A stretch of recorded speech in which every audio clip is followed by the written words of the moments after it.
नमस्कार बंधुरा आबारो चले एलाम सिम्पल एक रेसिपि निये आलू बेगुन काँठालेर दाना दिए तेला कचु शाकेर रेसिपि। चलुन ताहले रान्नाटी शुरू करा जाक। तार आगे आमार भिडियोटी भालो लेगे थाकले चैनलटिके सबस्क्राइब करते भुलबेन ना। चलुन ताहले रेसिपिटी शुरू करा जाक।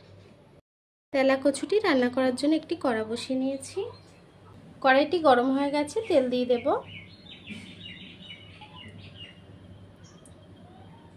तेलटी गरम हो गए, एक गोटा जिरे फोड़न देव,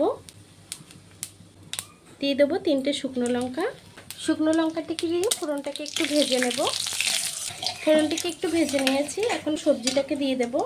देव बेगुन आलू और काँठालेर दाना। सब्जिटाके दिए देव एकटु हलुद गुঁড়ো, देव स्वाद मतो नुन, दिए सब्जिटाके भेजे नेब एकटु।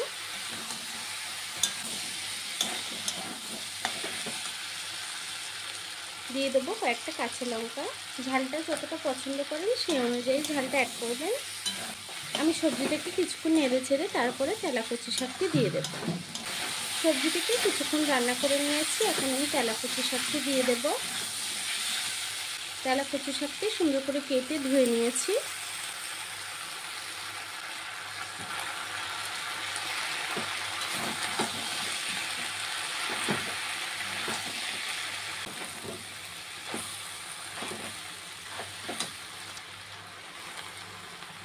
এখন কিছুক্ষণ ঢেকে রান্না করে নেব।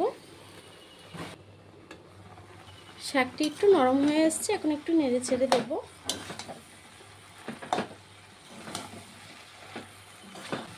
আমি তেলা কচু শাকটিকে সবজির সাথে কিছুক্ষণ কষিয়ে রান্না করে নিয়েছি, এখন আমি জল দিয়ে দেব একটু।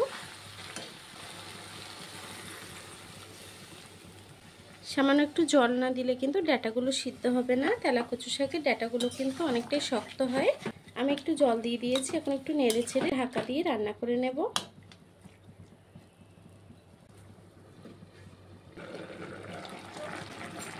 আমি আবারও একটু তরকারিটি একটু নেড়ে ছেড়ে দেব।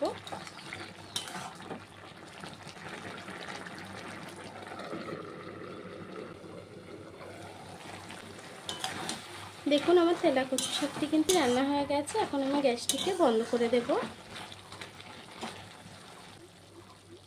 শাকটিকে এখন নামিয়ে নেব। দেখুন আমার তেলা কচু শাকটি কিন্তু কাঁঠালের দানা দিয়ে বেগুন আলু দিয়ে রান্না হয়ে গেছে। এভাবে একবার হলেও রান্না করে খাবেন। তেলা কচু শাক খাওয়া কিন্তু খুবই ভালো। আমার এই সিম্পল রেসিপিটি কেমন হয়েছে কমেন্ট বক্সে জানাতে ভুলবেন না। ভিডিওটি ভালো লেগে থাকলে চ্যানেলটাকে সাবস্ক্রাইব করে পাশে থাকবেন। আর এতক্ষণ ধরে আমার ভিডিওটি দেখার জন্য আপনাদেরকে অসংখ্য ধন্যবাদ।